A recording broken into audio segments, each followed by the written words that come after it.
বাসর ঘরে বসে নিজের জীবনের অঙ্ক কষতে লাগলো সপ্তাদশী এক কন্যা। অন্যদের বাসরঘর যেমন নানা রঙের ফুল দিয়ে সাজানো থাকে, এই বাসরঘর তেমন সাজানো নেই। বিয়ে ঠিক হওয়ার পর থেকে সপ্তাদশীর শত শত অভিযোগ জমা হয়ে গেছে পরিবারের উপর। কেন তার জীবনটা কীভাবে নরক বানিয়ে দিল সবাই মিলে। বিয়ের আসর থেকে বর পালিয়েছে শুনে খুশি হয়েছিল, কিন্তু কে জানতো শেষে না হওয়া বাসুরের গলায় সবাই মিলে তাকে ঝুলিয়ে দেবে। এসব ভাবতে ভাবতে হঠাৎই দরজা লক করার আওয়াজ হলো। বুঝতে বাকি রইল না রুমে কেউ আসছে। সপ্তাদশী নিজেকে আরেকটু গুটিয়ে নিল। এসে শীতল হাওয়ার মাঝে তার হাত দুটো ঘেমে পিচ্ছিল হয়ে গেছে। সপ্তাদশী নিচের দিকে তাকিয়ে থাকলেও সামনে কারো উপস্থিতি বেশ বুঝতে পারছে। হঠাৎ সামনে দাঁড়িয়ে থাকা ব্যক্তিটি বলল, ফ্রেশ হয়ে এসো, তোমার সঙ্গে গুরুত্বপূর্ণ কথা আছে। চুপচাপ নীরবতা, কেউ কিছু বলছে না। হঠাৎই ব্যক্তিটা আবার বলে উঠল, একটা কথা বারবার উৎস যাওয়াত পছন্দ করে না, জলদি ফ্রেশ হয়ে এসো। বাই দ্য ওয়ে, নাম কি তোমার? সপ্তাদশী বুঝল সামনে দাঁড়িয়ে থাকা ব্যক্তিটার নাম উৎস যাওয়াত। তারপর কাঁপা কাঁপা গলায় বলল, রূপকথা। উৎস গম্ভীরভাবে বলল, কেউ নাম জিজ্ঞেস করলে পুরো নাম বলতে হয়। পুরো নাম বলো। রূপকথা আহসান।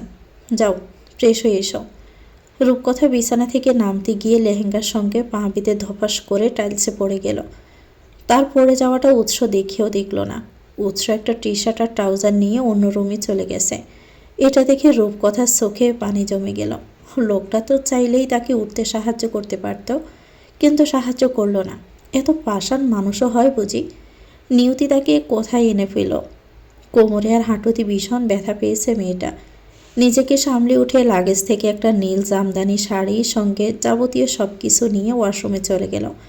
শাওয়ারের নিচে দাঁড়িয়ে কিছুক্ষণ কান্না করলো। শুনেছে বাবার কাছে মেয়েরা নাকি চোখের মনি হয়।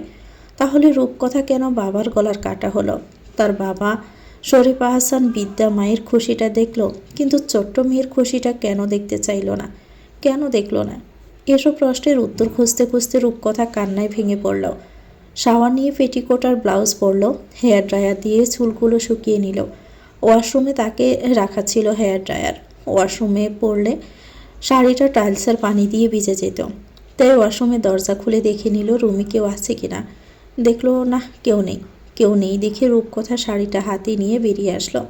শাড়ির প্রতি সে অন্যরকম একটা টান অনুভব করে।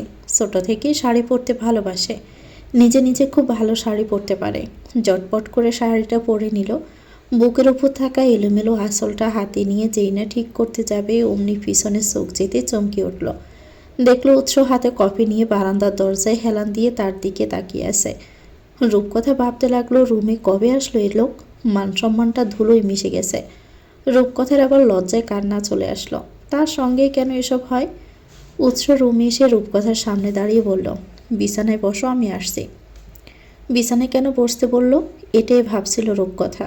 হঠাৎই মনে পড়ল উৎস বলেছে একটা কথা বারবার বলা সে পছন্দ করে না। তাই তাড়াতাড়ি গিয়ে বিছানায় বসে পড়ল। উৎস কফির কাপ দুটো বিছানার পাশে টি টেবিলে রেখে বিছানার পাশে একটা চেয়ার টেনে বসল। রূপকথার উৎসের মাঝে হয়তো 2.5 হাত বা তার থেকে একটু কম বেশি দূরত্ব বিদ্যমান। উৎস জিজ্ঞেস করল, আমার নাম তো নিশ্চয়ই এতক্ষণে জেনে গেছ।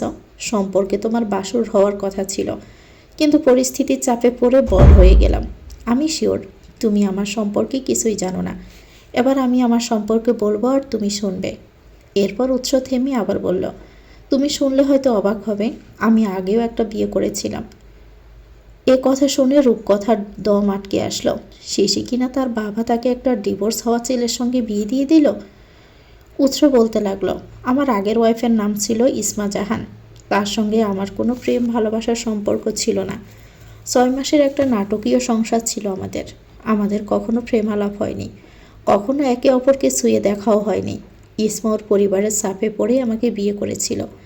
বিয়ের দিন রাতে জানলাম ওর বয়ফ্রেন্ড আছে, তারা একে অপরকে ভালোবাসে। ছেলেটা কোনো অংশে ইসমা থেকে কম ছিল না। তাও ইসমার বাবা জেদ করে ইসমাকে আমার কাছে বিয়ে দিয়েছে।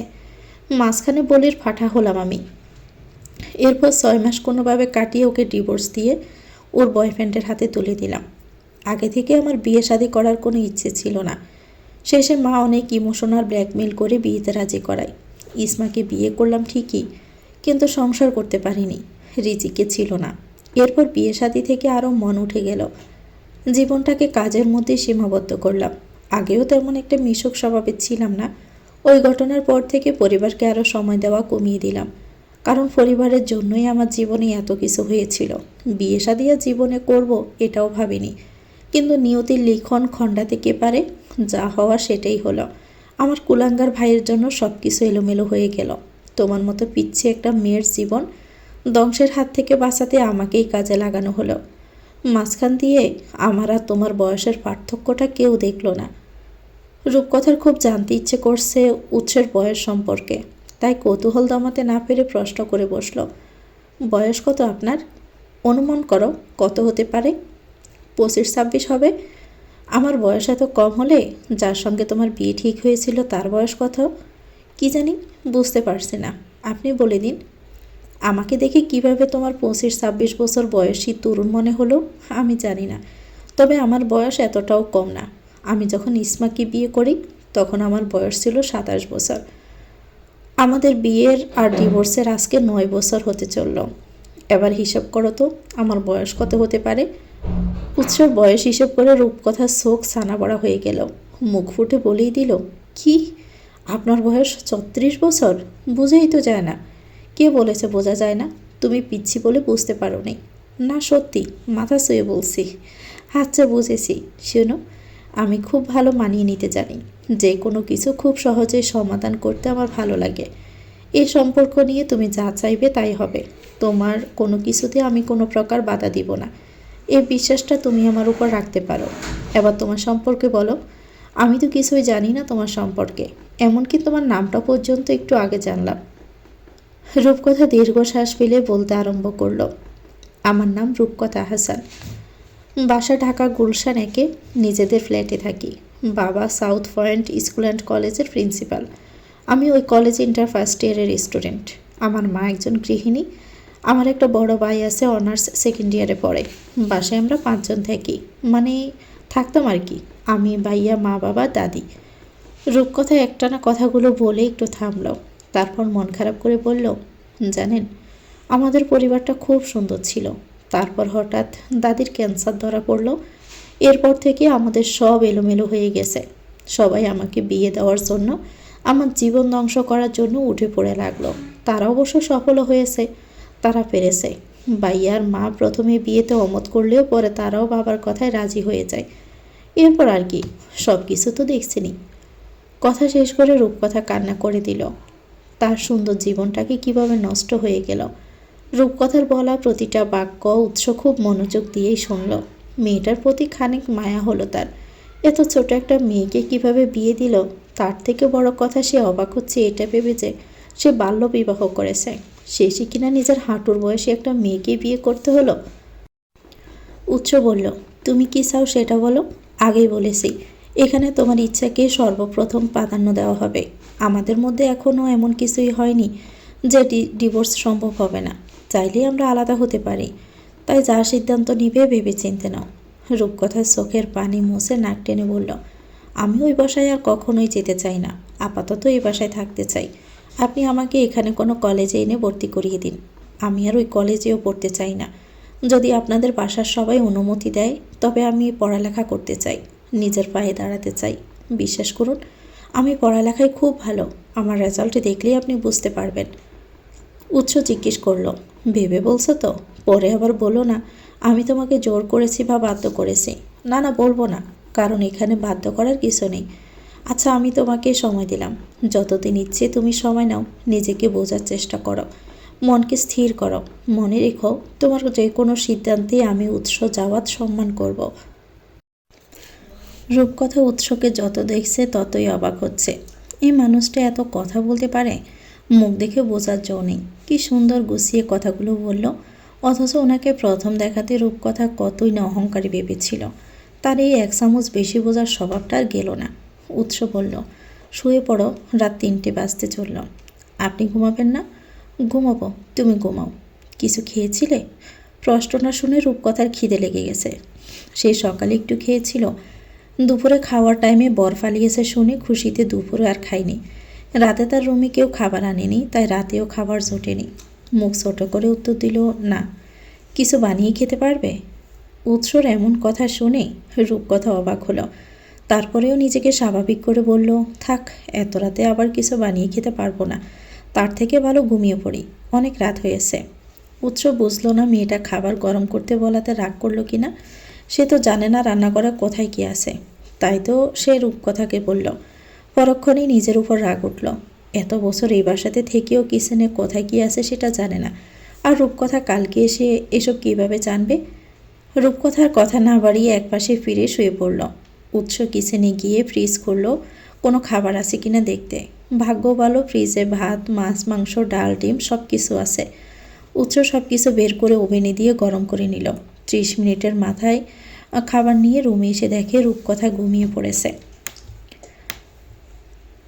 উৎস মনোযোগ দিয়ে কিছুক্ষণ দেখলো রূপকথাকে। পাতলা গঠনের একটা মেয়ে, রংটা একদম ধবধবে সাদা। উচ্চতার কথা হবে, খুব একটা ভুল না হলে 5 ফিট 2 ইঞ্চি হবে। সব মিলিয়ে তাকে লাল সুন্দরী বললে মন্দ হবে না। উৎস দেখল রূপকথা তার থেকে ঠিক 7 ইঞ্চি খাটো, কারণ উৎস 5 ফিট 9 ইঞ্চি। এসব ভাবতে ভাবতে না আবার খাবারটা ঠান্ডা হয়ে যায়, তাই উৎস খাবারগুলো বিছানার পাশের টি টেবিলে রেখে রূপকথাকে ডাকল।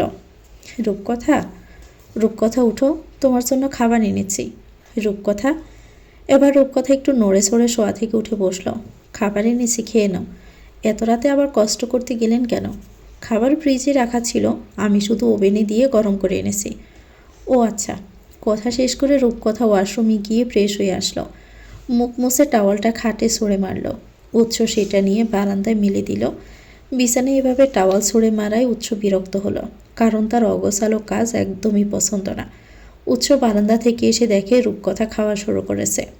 উৎস বিছানার একপাশে গিয়ে হেলান দিয়ে বসে ল্যাপটপে কাজ করতে লাগলো। অন্যদিকে রূপকথা আপন মনে খেয়ে যাচ্ছে। উৎস কাজের মাঝে হঠাৎই রূপকথা দিকে তাকালো। ভাবল, তার ভাই কিভাবে পারলো ওই মেয়েটাকে ঠকাতে। পরক্ষণে মনে মনে বলল, এর যা করেছিস তার মাসুল তোকে গুনতেই হবে। এটা উৎস যাওয়াদের ওয়াদা। রূপকথা খাওয়া শেষ করে উৎসর দিকে তাকাতেই দেখতে পেল উৎস তার দিকে তাকিয়ে আছে।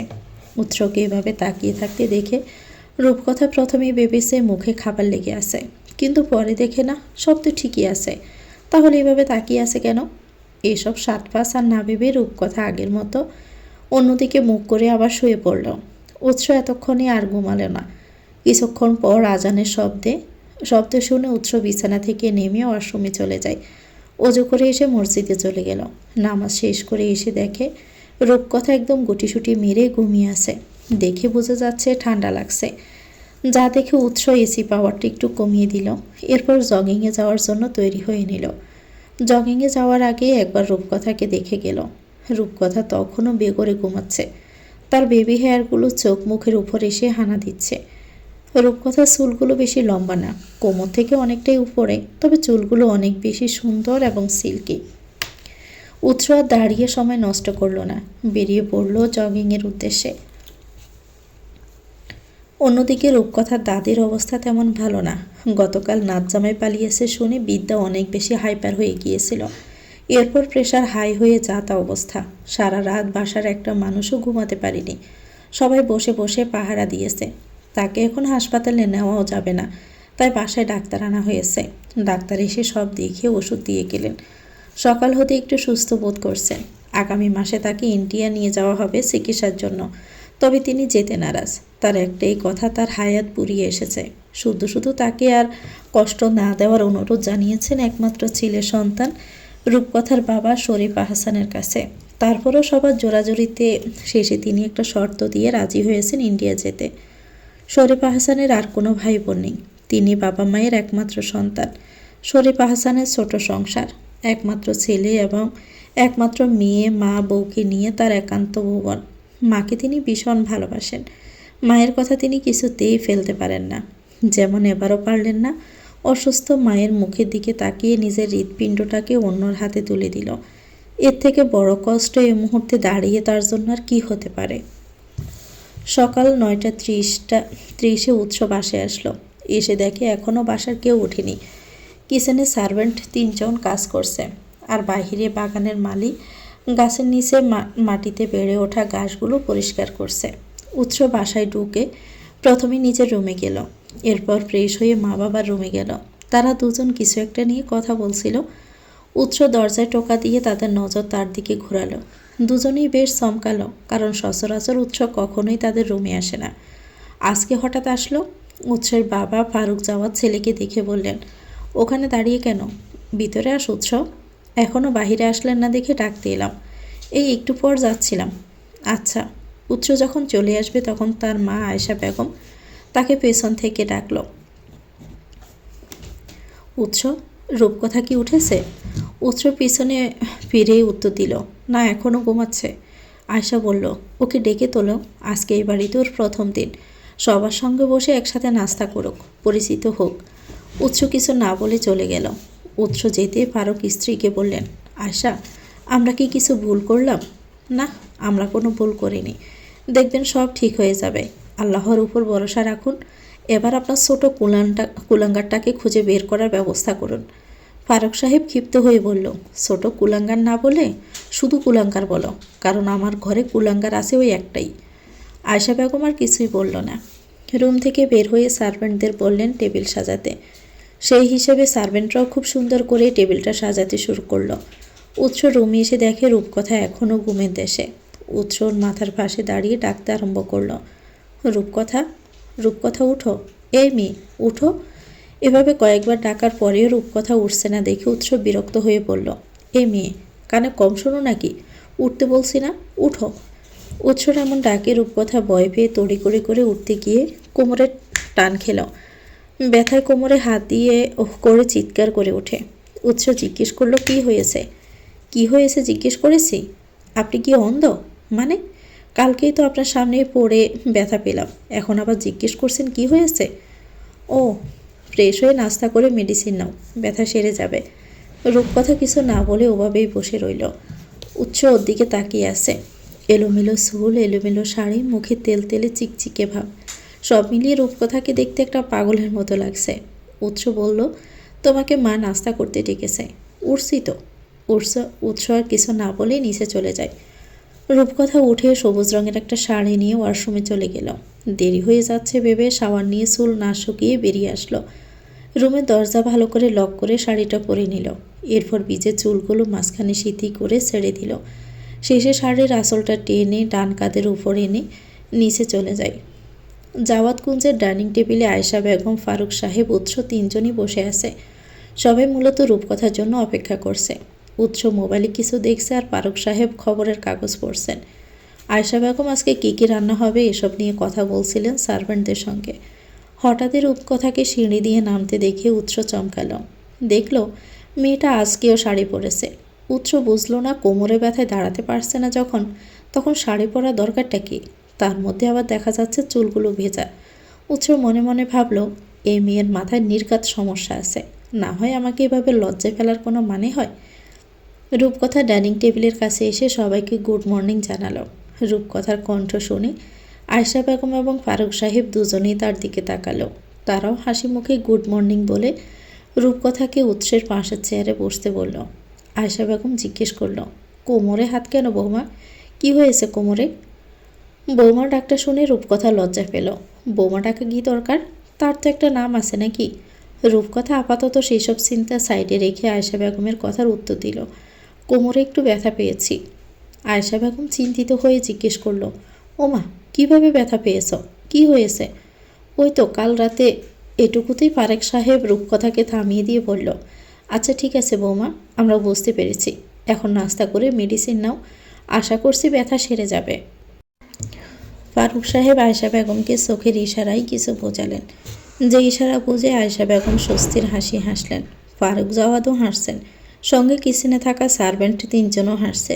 তাদের সবার হাসির কারণটা রূপকথা বুঝতে পারল না। মনে মনে বলল, সব আমার মতো পাগল নাকি? এমন হুদাই হাসছে কেন? সবার হাসির কারণটা রূপকথা ধরতে না পারলেও উৎস ঠিকই ধরতে পেরেছে। সবাইকে এভাবে হাসতে দেখে উৎস মনে মনে বলল, ডাপার কতগুলো! বলতে কলকাতা বুঝে নিয়েছে। মাথা মোটার দলগুলো সব এত সোজা সব। আয়েশা বেগম রূপকথার প্লেটে খাবার তুলে দিল। রূপকথা একটু একটু করে খাচ্ছে। খাওয়ার মাঝে উপস্থিত কেউই বেশি কথা বলছে না। অন্যদিকে রূপকথাদের বাসায় যত আড্ডা সব খাবার টেবিলেই হয়। বাসার কথা মনে পড়ে রূপকথা নিজের মনকে বুঝ দিল, থাক রূপকথা, মন খারাপ করিস না। যারা তো জীবনকে নরক বানিয়ে দিয়েছে তাদের তুই ভুলে যা, নতুনভাবেই শুরু কর সব। রূপকথা হঠাৎ খাওয়া থামিয়ে বলল, আমি পড়ালেখা করতে চাই, আশা করছি সেই সুযোগটা আমি পাবো। ফারুক সাহেব বলল, অবশ্যই সুযোগ পাবে, পড়ালেখা বন্ধ করা তো কোনো প্রশ্নই আসে না। রূপকথা একটু থেমে বলল, আমি আগের কলেজে আর পড়ালেখা করতে চাই না, আমাকে এখানে আশেপাশে কোনো কলেজে ভর্তি করিয়ে দিন। এই কথা শুনে ফারুক সাহেব উৎসর দিকে তাকালো, দেখল সে নির্লিপ্তভাবে নিজের মতো খাচ্ছে। ফারুক সাহেব কিছু বলল না, রূপকথা যেটুকু পেরেছে খেয়ে প্লেটটা নিয়ে কিচেনে চলে গেছে। উৎস মাকে জিজ্ঞেস করলো, মামিরা খালারা কাল রাতেই চলে গেল কেন? এখানে থেকে আর কি করবে? উৎস আর কিছু বলল না, চেয়ার ছেড়ে উঠে টিস্যু পেপারে হাত মুছতে মুছতে উপরে চলে গেছে। অন্যদিকে রূপকথাকে কিচেনে দেখে সার্ভেন্টরা জিজ্ঞেস করলো কিছু লাগবে কিনা। রূপকথা কারো কোনো প্রশ্নের উত্তর দিল না, নিজের মতো নিজে প্লেটটা ধুয়ে পাশে জায়গা মতো রেখে কিচেন থেকে বেরিয়ে আসলো। এরপর আয়শা বেগমকে জিজ্ঞেস করলো, কি কাজ করতে হবে, আমাকে বুঝিয়ে দিলে ভালো হতো। আয়শা বেগম বলল, তোমাকে কোনো কাজ করতে হবে কেন বৌমা? বাসায় এতজন সার্ভেন্ট কেন আছে? যদি আমার বৌমাকে কাজ করতে হয়, তুমি উপরে যাও, রেস্ট করো। রূপকথা উৎসর মায়ের কথা শুনে খুশি হলো, কারণ সে রান্নাবান্না কিছুই জানে না, নিজের বাসায় থাকতে জীবনে এক গ্লাস পানি ঢেলেও খায়নি। আয়শা বেগমের কথায় রূপকথা মাথা নাড়িয়ে উপরে চলে গেল। গিয়ে দেখে উৎস রেডি হচ্ছে। উৎস কোথায় যাচ্ছে সেটা জিজ্ঞেস করার প্রয়োজন মনে করলো না রূপকথা, তাই জিজ্ঞেসও করলো না, সোজা চলে গেল বারান্দায়। বারান্দায় কোনো গাছ নেই দেখে রূপকথা বিরক্ত হলো। বারান্দায় গাছ কার না থাকে? রূপকথার বারান্দায় তো অনেকগুলো ফুল গাছ আছে, তার সব ভাই এনে দিয়েছিল, কে জানে মা গাছগুলোতে পানি দিবে কিনা। উৎস রেডি হয়ে বারান্দায় গিয়ে দেখে রূপকথা বারান্দার গ্রিল ধরে আকাশের দিকে তাকিয়ে আছে, চুলগুলো ছেড়ে দেওয়া, পিছন থেকে শাড়ির ফাঁকে উন্মুক্ত সাদা পেটের অংশ বিশেষ উঁকি মারছে। উৎস সেদিকে নজর না দিয়ে বলল, আমি অফিসে যাচ্ছি, টেবিলের উপর মেডিসিন রাখা আছে, খেয়ে নিও। রূপকথা কিছু না বলে আগের মতো দাঁড়িয়ে রইল। উৎস আর কিছু বলল না, নিচে গিয়ে পার্কিং থেকে গাড়ি নিয়ে বেরিয়ে পড়ল অফিসের উদ্দেশ্যে। বারান্দা থেকে স্পষ্ট দেখা যাচ্ছে পার্কিং থেকে একটা গাড়ি বেরিয়ে যাচ্ছে। রূপকথাও বুঝলো গাড়িটা উৎসর। এরপর বারান্দায় আর না দাঁড়িয়ে থেকে রুমে চলে আসলো। রুমের দরজা লক করে বিছানায় গিয়ে দফাস করে শুয়ে পড়ল। রাতে ঘুম না হওয়াতে এখন তার মাথা ভনভন করছে। রূপকথার ঘুম ভাঙল উৎসর ডাকে। উঠে রুমের দেওয়াল গড়িতে দেখে 4:30 বাজতে চলল। উৎস মাত্র অফিস থেকে এসেছে, দেখে বোঝা যাচ্ছে এখনো ফ্রেশও হয়নি। রূপকথা উঠে শাড়িটা ঠিক করে নিল, এরপর চুলগুলো হাত খোপা করে নিল। উৎস নিজের টি শার্ট ট্রাউজার নিয়ে ওয়াশরুমে চলে যায়। শাওয়ার নিয়ে রুমে এসে দেখে রূপকথা আগের মতো মনমরা হয়ে বিছানার একপাশে বসে আছে। উৎস জিজ্ঞেস করলো, কি সমস্যা? আমার খুব মুড সুইং হচ্ছে। কেন? আজব মার্কা প্রশ্ন করেন, মেয়েদের মুড সুইংয়ের কোনো কারণ হয় নাকি? দুপুরে খেয়েছ? খাইনি, খাওয়ার জন্য কেউ ডাকেনি আমায়। দিনে দুপুরে দরজা জানালা লাগিয়ে এভাবে মরার মতো ঘুমাচ্ছিলে কেন? জানালা কই লাগিয়েছি, মিথ্যে বলছেন কেন? কথার কথা বলেছি ওটা। না না, হবে না, কথার কথাও আমার নামে আপনি মিথ্যে অভিযোগ দিতে পারবেন না। আচ্ছা খেতে যাও, মা তোমার জন্য অপেক্ষা করছে। আপনি খেয়েছেন? হ্যাঁ। বাহ, আমাকে ছাড়া সবাই খেয়ে নিয়েছেন। আসলেই আমার কেউ নাই, কেউ আমায় ভালোবাসে না। মা নিচে অপেক্ষা করছে রূপকথা, তাড়াতাড়ি যাও। রূপকথার কিছু বলল না, ওয়াশরুমে গিয়ে ফ্রেশ হয়ে আসলো। এরপর টেনে টুনে শাড়িটা ঠিক করে মাথায় কাপড় দিয়ে ডাইনিং টেবিলে চলে গেল। গিয়ে দেখে আয়শা বেগম খাবার সামনে নিয়ে বসে আছে তার জন্য, ঠিক যেমনভাবে তার মা বসে থাকতো। আয়শা বেগম রূপকথাকে কিছু বলার সুযোগ না দিয়ে বলল, আগে খেয়ে নাও, অনেক বেলা হয়েছে। রূপকথা খাওয়া শেষ করে রুমে চলে আসলো। এসে দেখে উৎস ফ্রেশ হয়ে এসে ডিবানে বসে ল্যাপটপে কিছু একটা করছে। পরনে ছাই রঙের টি শার্ট, সঙ্গে কালো ট্রাউজার। রূপকথা ভালোভাবে লক্ষ্য করে দেখলো উৎস দেখতে খারাপ না, সুন্দরী আছে, সাবদারির জন্য একটু বেশি সুন্দর লাগছে। তার থেকে বড় কথা, লোকটার বয়স ধরা যায় না। রূপকথাকে এভাবে তাকিয়ে থাকতে দেখে উৎস ল্যাপটপ থেকে চোখ সরিয়ে বলল, এভাবে কি দেখছো? আপনাকে দেখছি, নজর লেগে যাবে, একটু থুতু মেরে দেই। উৎস কপাল কুঁচকে জিজ্ঞেস করলো, থুতু মারবে কেন? কারণ থুতু মারলে আর নজর লাগবে না। উৎস না চাইতেও হেসে উঠল। উৎসর হাসি দেখে রূপকথা মনে মনে আওড়ালো, মাশাল্লাহ, আমার জামাইয়ের হাসি লাখ টাকার হাসি। উৎস বলল, ড্রেসিং টেবিলের উপর একটা ফোন রাখা আছে, ওটা এদিকে নিয়ে এসো। রূপকথার উঠতে মন না চাইলেও সে উঠল। উঠে ড্রেসিং টেবিলের সামনে গিয়ে দেখে একটা ফোনের বক্স রাখা আছে। দেখেই বোঝা যাচ্ছে একদম নতুন ফোন, এখনও আনবক্সিংও করা হয়নি। রূপকথার ড্রেসিং টেবিলের সামনে থেকে বক্সটা নিয়ে উৎসর সামনে রেখে আবার নিজের জায়গায় এসে বসল। উৎস বলল, এটা তোমার। রূপকথা জিজ্ঞেস করলো, কি উপলক্ষে দিলেন?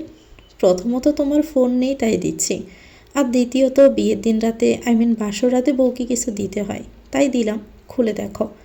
রূপকথা বলল, কিন্তু বাসর তো হয়নি, তাহলে কেন দিচ্ছেন? রূপকথার কথা শুনে উৎসর কাশি উঠে গেল। রূপকথা তাড়াতাড়ি উঠে টি টেবিল থেকে পানির গ্লাসটা এনে উৎসর হাতে দিল। উৎস পানিটা খেয়ে বলল, বাসর হয়নি তো কি হয়েছে, বিয়েটা তো হয়েছে। রূপকথা একটু ভেবে বলল, তাও ঠিক। উৎস ফোনের বক্সটা এগিয়ে দিয়ে বলল, অনেক কথা হয়েছে, এবার এটা খুলে দেখো। রূপকথার কিছু না বলে বক্সটা খুলল। বক্সটা খুলে অবাক হয়ে গেল রূপকথা, কারণ ফোনটা ভীষণ সুন্দর, দেখে বোঝা যাচ্ছে অনেক দামি ফোন। উৎস রূপকথার মুখ দেখে বুঝলো মেয়েটা খুশি হয়েছে। তারপরও জিজ্ঞেস করলো, পছন্দ হয়েছে? রূপকথা বলল, খুব। উৎস একটু হেসে বলল, যাক, পছন্দ হলেই ভালো। রূপকথা উঠে উৎসর গাল টেনে বলল, এক বস্তা ধন্যবাদ। এভাবে তার গাল টেনে দেওয়াতে উৎস হতভম্ব হয়ে যায়। গলা দিয়ে যেন আওয়াজে বের হচ্ছে না। কিছুক্ষণের জন্য কথা বলতেই ভুলে গেছে। তার বিশ্বাসই হচ্ছে না কেউ তার গাল টেনে দিয়েছে। মনে মনে বলল, আল্লাহ, এ বয়সে কোন পাগলের পাল্লা এনে ফেললে আমাকে। রূপকথা বলল, আপনার নাম্বারটা বলুন। উৎস কাজ করতে করতে আনমনে জিজ্ঞেস করলো, কেন? সকাল সন্ধ্যা ফোন দিয়ে ডিস্টার্ব করব বলে। উৎস আর কিছু না বলে মান সম্মান থাকতে থাকতে নাম্বারটা দিয়ে দিল। উৎস কাজ বাদ দিয়ে বসে বসে রূপকথার পাগলামি দেখছে। উৎস বিছানায় বসে কাজ করছিল। রূপকথা করার কিছু খুঁজে না পেয়ে উৎস থেকে একটু দূরত্ব বজায় রেখে শুয়ে পড়ল। উৎসকে বলল, আমাকে একটা ফেসবুক আইডি খুলে দিন। উৎস ব্রুকুসকে জিজ্ঞেস করলো, ফেসবুক আইডি দিয়ে কাজ কি তোমার? কোনো কাজ নেই, এমনি খুলে দিন। আগে 18 বছর হোক, তারপর ফেসবুক আইডি খুলে দেওয়া যায় কিনা ভেবে দেখব। বয়স ম্যাটার করে না ব্রো, আমি বিবাহিত, এটাই বড় কথা। আপনি খুলে দিবেন কিনা সেটা বলুন। না, ঠিক আছে, আমি নিজেই খুলব। উৎস আর কিছু বলল না। কিছুক্ষণ পর তাকিয়ে দেখে রূপকথা ঘুমিয়ে পড়েছে। উৎস অবাক না হয়ে পারল না, একটা মানুষ সারাদিন কীভাবে এত ঘুমাতে পারে, আল্লাহই জানে। কিছুক্ষণ পর উৎসর ল্যাপটপ রেখে বিছানায় গা এলিয়ে দিল। রাত 8টা। ঘুমের মধ্যে উৎসর নাকে একটা মেয়েলি ঘ্রাণ আসলো। এত সুন্দর স্মেলটা কিসের উৎস ঘুমের মধ্যে বুঝতে পারল না। চোখ খুলে দেখে রূপকথা তাকে জড়িয়ে ধরে ঘুমাচ্ছে। উৎস তো অস্বস্তিতে পড়ে যায়। রূপকথা এই অবস্থা দেখে অন্য কিছু ভাবে। এমনিতেও তো 1 চামচ বেশি বোঝার স্বভাব মেয়েটার। উৎস রূপকথা থেকে নিজেকে ছাড়াতে চাইলেও পারছে না। ঘুমের মধ্যে রূপকথা তাকে আঁকড়ে ধরে আছে। উৎস পড়ল আরেক মুসিবতে। কিছুক্ষণ পর রূপকথা নড়ে চড়ে উঠছে দেখে উৎসর ঘুমের ভাঙ ধরল। ঘুম ঘুম চোখে নিজেকে উৎসর বুকে দেখে ঘাবড়ে গেল রূপকথা। এরপর আস্তে করে নিজের মাথাটা একটু উঠিয়ে উৎস ঘুমাচ্ছে কিনা দেখে নিল। দেখল সত্যি ঘুমাচ্ছে। উৎস ঘুমাচ্ছে দেখে রূপকথা আবারও তার বুকে মাথা রাখল। রূপকথার মনে হলো বর্তমানে এটাই তার একমাত্র ভরসা স্থল। এখানে থাকলেই সে নিরাপদে থাকবে। 6 দিন পর রূপকথা আর উৎসের সম্পর্কটা আগের মতোই আছে। তবে উৎস বুঝলো রূপকথা প্রচণ্ড রকমের বাসাল এবং উড়নচণ্ডী একটা মেয়ে। এ কয়েকদিনই তার মাথা অর্ধেকটা খেয়ে নিয়েছে। সকাল 9টায় জাওয়াতগঞ্জের সবাই নাস্তা করতে বসেছে। এমন সময় কলিং বেল বেজে উঠল। একজন সার্ভেন্ট গিয়ে মেইন ডোর খুলে দিল। দেখল উদয় এসেছে। বাহিরে থেকে আসা ব্যক্তিটার নামই উদয়। উদয় সোজা ডাইনিং রুমে চলে গেল। সেখানে গিয়ে দেখে বাসার সবাই এখানে উপস্থিত আছে। উদয়কে দেখে ফারুক সাহেব উঠে দাঁড়ালো। উদয়কে দেখে উৎস নির্লিপ্তভাবেই খাচ্ছে। তার কোনো হেলদোল নেই। দেখে মনে হচ্ছে সে যেন আগে থেকেই সবটা জানতো। আজকে যে উদয় এই সময় স্থানে এসে উপস্থিত হবে। রূপকথা উদয়কে দেখা মাত্র চিনে ফেলল। ফারুক সাহেব উদয়কে দেখে জিজ্ঞেস করলো, এতদিন পর কোথা থেকে এসে হাজির হলে আবার? উদয় বলল, বলতে বাধ্য নই আমি, তার আগে তুমি বলো, আমার ব্যাংক অ্যাকাউন্ট, এটিএম কার্ড এসব কে ব্লক করেছে? এবার উৎস মুখ খুলল, বলল, আমি করেছি। উদয় জিজ্ঞেস করলো, কেন করেছ? উৎস বলল, বলতে বাধ্য নেই। ফারুক সাহেব উদয়কে উদ্দেশ্য করে বলল, উৎস যা করেছে বেশ করেছে, তোমার শাস্তি আরও ভয়াবহ হওয়া উচিত ছিল। উদয় বলল, কিসের শাস্তি? আমি কি করেছি?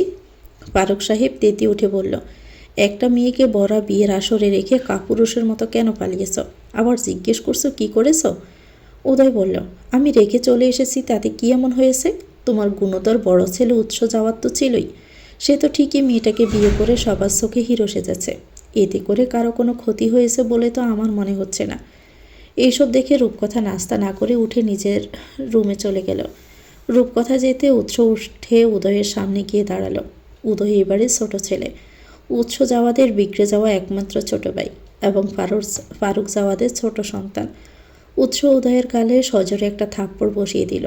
জীবনে প্রথম ভাইয়ের হাতে থাপ্পড় খেয়ে গালে হাত দিয়ে ভাইয়ের দিকে তাকিয়ে আসে উদয়। তার বিশ্বাস করতে কষ্ট হচ্ছে তার ভাই তাকে থাপ্পড় মেরেছে। এই 25 বছর বয়সে অনেক ভুল করেছে, বলের জন্য বাসার সবার কাছে কথা শুনেছে ঠিকই, কিন্তু কখনো কারো হাতে মায়ের খায়নি। উৎস বলল, যা করেছিস তার জন্য তোকে অনেক সাফার করতে হবে, রেডি থাক। এখন গালে যেটা পড়লো এটা তো শুরু ছিল মাত্র। এ বলে উৎস আর দাঁড়ালো না, ডাইনিং রুম থেকে নিজের রুমে চলে গেল।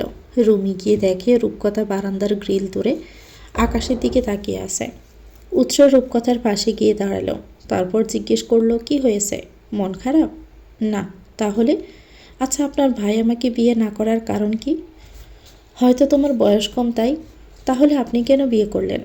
পরিবারের সম্মান রক্ষা করতে, কিংবা একটা মেয়েকে সমাজের কটু কথার হাত থেকে বাঁচাতে। রূপকথা উৎসের চোখের দিকে তাকিয়ে বলল, আপনাকে একটু জড়িয়ে ধরি প্লিজ। উৎস আর কিছু না বলে নিজ থেকে রূপকথাকে জড়িয়ে ধরল। উৎস জড়িয়ে ধরতে রূপকথা হু হু করে চোখের পানি ছেড়ে দিল।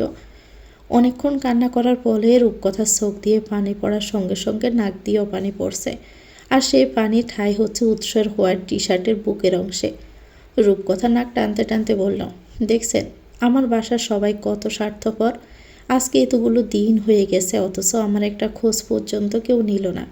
আমি না হয় রেগে থাকার কারণে কারো সঙ্গে কথা বলতে চাইনি, কিন্তু তাদের তো উচিত ছিল পরে জোর করে হলেও আমার খোঁজ খবর নেওয়া। উৎস বলল, কে বলেছে খোঁজ নেয়নি? তোমার মা রোজ আম্মাকে ফোন দিয়ে তোমার খুঁটিনাটি সব বিষয়ে খোঁজ নেয়। এ কথা শুনে রূপকথা চমকে গেল। বলল, সত্যি খোঁজ নেই? আমার মাথা ছুঁয়ে বলেন, তারপর বিশ্বাস করব। উৎস কপাল কুঁচকে বলল, এসব কি কথা? এসব ভালো কথা। আচ্ছা, মাথা ছুঁয়ে বলতে হবে না, আপনি কসম কাটেন তাহলেই হবে। উৎস বিরক্ত হয়ে বলল, এসব আউল ফাউল কথা তোমায় কে শিখিয়েছে? রূপকথা উৎস থেকে দূরে সরে বলল, আপনি কিন্তু বেশি কথা বলছেন। উৎস বলল, আমি এসব ফাউল কথা বলতে পারবো না। আমার কথা বিশ্বাস না হলে তুমি আম্মাকে জিজ্ঞেস করতেই পারো। রূপকথা আর কিছু বলল না। বুঝলো উৎস সত্যি কথাই বলতেছে। এই কয়েকদিন অন্তত এটা বুঝেছে যে লোকটা মিথ্যে কথা বলার মতো পাত্র নয়। এরই মধ্যে একজন সার্ভেন্টকে দিয়ে আয়েশা বেগম উৎসকে ডেকে পাঠালো। উৎস রূপকথাকে বলল, তুমি থাকো, আমি দেখে আসি আম্মা কেন ডাকছে। উৎস রুমে এসে ওয়ার্ড্রপ থেকে একটা নতুন টি শার্ট নিয়ে ওয়াশরুমে চলে গেল চেঞ্জ করতে। তারপর চেঞ্জ করে এসে নিচে চলে গেল। আয়েশা বেগম ছেলেকে দেখে তার দিকে একটা ফাইল বাড়িয়ে দিল। উৎস কিছু না বলে ফাইলটা দেখতে লাগলো। আয়েশা বেগম বলল, এটা তোমার বাবা দিয়েছে। উৎস ফাইলটা হাতে নিয়ে দেখে ফাইলটাতে রূপকথার যাবতীয় সব কাগজপত্র রয়েছে, সঙ্গে রূপকথার কলেজের টিসিও আছে। উৎস জিজ্ঞেস করলো, এগুলো কখন আনিয়েছে? আয়েশা বেগম বলল, সেটা জানি না, তোমার বাবা কাল রাতে অফিস থেকে এসে ফাইলটা আমার হাতে দিয়ে বলল এটা যেন সকালে তোমাকে দেই। উৎস আর কিছু না বলে রুমে চলে যায়। রুমে এসে দেখে রূপকথা অন্যদিকে মুখ করে শুয়ে আছে। উৎস ডাকল, রূপকথা, এ রূপকথা। উৎসর কোনো সাড়া শব্দ না পেয়ে রূপকথার সামনে গিয়ে দেখে রূপকথা ঘুমিয়ে পড়ল। রূপকথাকে ঘুমাতে দেখে উৎস বলল, মানুষের ঘুম এত সস্তা হয় কিভাবে? এই মাত্রই তো দেখে গেলাম বারান্দায় দাঁড়িয়ে আছে, এখন আবার এসে দেখছি ঘুমিয়ে পড়েছে। উৎস পাশে টি টেবিল থেকে পানির গ্লাসটা হাতে নিল। এরপর গ্লাস থেকে পানি নিয়ে রূপকথার মুখে ছিটিয়ে দেয়। মুখে পানির স্পর্শ পেতে রূপকথা এক লাফে উঠে বসল। সামনে তাকিয়ে দেখে উৎস হাতে পানির গ্লাস নিয়ে দাঁড়িয়ে আছে। তার সঙ্গে ঠিক কী হয়েছে সবটা বুঝে রূপকথা রেগে গেল। বলল, আপনার বাসায় আসি বলে আপনি আমাকে এভাবে অপমান করবেন? আমি না হয় একটু বেশি ঘুমাই, তাই বলে আপনি এটা করবেন? এই কয়েক বছর একটু কষ্ট করেন, অন্তত আমি নিজের পায়ে দাঁড়ানো পর্যন্ত, এরপরে আপনাকে মুক্তি দিয়ে দিব। রূপকথার বকবক শুনে উৎস নিজেই বিরক্ত হয়ে বলল, এসব অহেতুক বকবক শোনার টাইম নেই, রেডি হয়ে নাও, তোমাকে ভর্তি করাতে নিয়ে যাব। তোমাকে ভর্তি করিয়ে আমাকে আবার অফিসে যেতে হবে। রূপকথা উৎসর কথায় অপমান বোধ করলো, যার ফলে তার চোখে পানি চলে আসলো। যাও উৎস চোখ এড়ালো না। উৎস বলল, কথায় কথায় চোখের পানি চলে আসে কেন? চোখের পানি কি এতটাই সস্তা যে যেখানে সেখানে তার জন্য চোখের পানি বিসর্জন দাও? রূপকথার চোখ মুছে ওয়ার্ড্রপ থেকে একটা ম্যাজেন্ডা কালার কুর্তি সেট নিয়ে ওয়াশরুমে চলে গেল। রূপকথা ফ্রেশ হয়ে চেঞ্জ করে এসে দেখে উৎস চেঞ্জ করে তৈরি হয়ে গেছে। রূপকথা সুন্দর করে মাথায় হিজাব বেঁধে নিল, যেটা দেখে উৎসর ভালো লাগলো। এরপর তারা দুজনে বের হয়ে গেল রূপকথা যে কলেজে ভর্তি হবে সেই কলেজের উদ্দেশ্যে। সচরাচর উৎস নিজে ড্রাইভ করলেও আজকে ড্রাইভার নিয়ে বের হলো।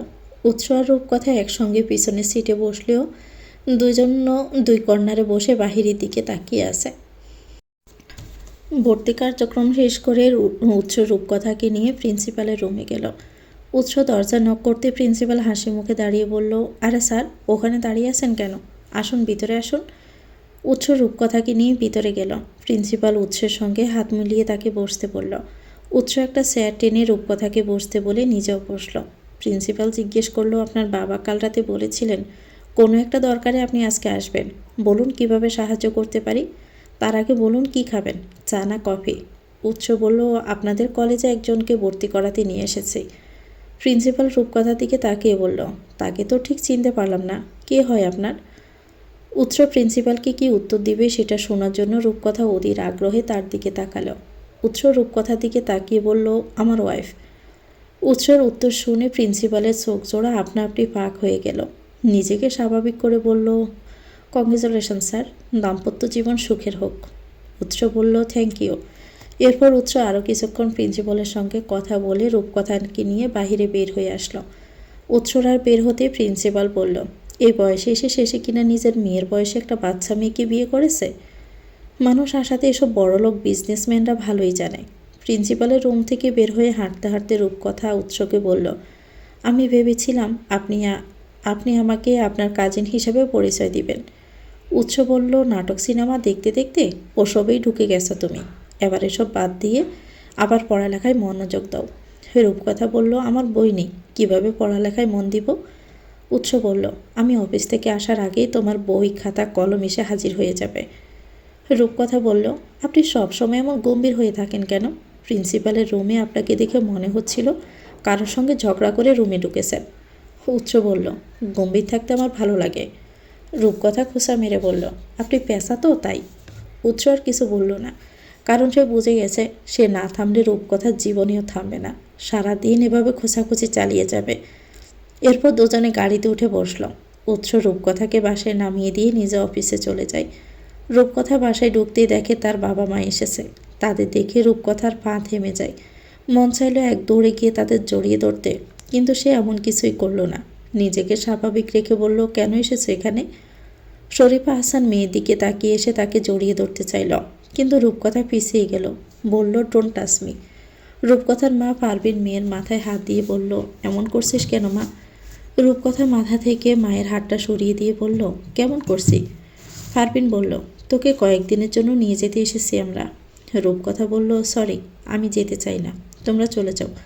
এবার উৎসের মা আয়শা রূপকথাকে বলল, রূপকথা মা, গেস্টদের সাথে এভাবে ব্যবহার করতে হয় না। রূপকথা শাশুড়িকে বলল, আচ্ছা। শরীফা হাসান আর পারভিন সুলতানা রূপকথার সঙ্গে বসে কথা বলতে চেয়েছিল, কিন্তু রূপকথা রাজি হলো না। অনেকক্ষণ মেয়েকে বোঝানোর চেষ্টা করার পর তারা হাল ছেড়ে দিল। শরীফা হাসান আয়েশা বেগমকে বলল, আপা, আমরা তাহলে আজ আসি। আমাদের কলিজার টুকরা মেয়েটার খেয়াল রাখবেন, তার যেন কোনো অবহেলা না হয়। আয়েশা বেগম বললেন, সে কি ভাইজান, না খেয়ে চলে যাবেন কেন? দুপুরে খেয়ে যাবেন প্লিজ। পারভিন সুলতানা বলছেন, যে কাজে এসেছিলাম সেটাই তো হলো না আপা, থেকে আর কি করব। আয়েশা বেগম কী থেকে কি উত্তর দিবেন ভেবে পেলেন না, তাই চুপ করে রইল। তারাও একবার রূপকথার দিকে তাকিয়ে আসছি বলে নিজের যত্ন নিয়ে বলে চলে গেল। তারা যেতে রূপকথা নিজের মাথা দুহাত দিয়ে চেপে ধরে সোফায় বসে পড়ে। আয়েশা বেগম গিয়ে রূপকথার পাশে বসে তার মাথায় হাত দিয়ে বলল, এত ছোট্ট একটা মেয়ের এত রাগ অভিমান কেন রে? রূপকথা আয়েশা বেগমকে জড়িয়ে ধরে কান্না করে দিল। বলল, বিশ্বাস করুন, আমি এমন ব্যবহার করতে চাইনি, কিন্তু আমি নিজের রাগকে দমিয়ে রাখতেও পারিনি। আয়েশা বেগম বলল, আমি যা বলছি মন দিয়ে শোনো। মানুষ সৃষ্টির 50 বছর আগে আল্লাহ তাদের তাকদীর লিখে রেখেছেন। তোমার জীবনেও তাকদিরে যা লেখা ছিল তাই হবে। তুমি চাইলেই কি কপালে লিখন খণ্ডাতে পারবে?